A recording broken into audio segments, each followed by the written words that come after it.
How to add renter's insurance to Progressive Auto. Welcome and let's get right into this tutorial. For this, you can launch a preferred browser and search for progressive.com.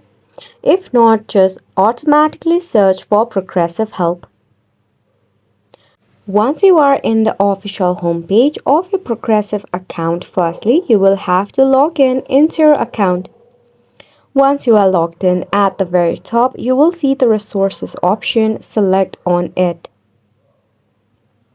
In your resources at the bottom, you should find the option that is Chat Now. You can tap on it. If not, just click on the Contact Us button. Once you are in here, you can tap on the Chat Now button and select on Start Chat and type in about the addition of renters. If not, use the call option to call in the given toll-free number. The agent will walk you through the process and answer any question that you may have.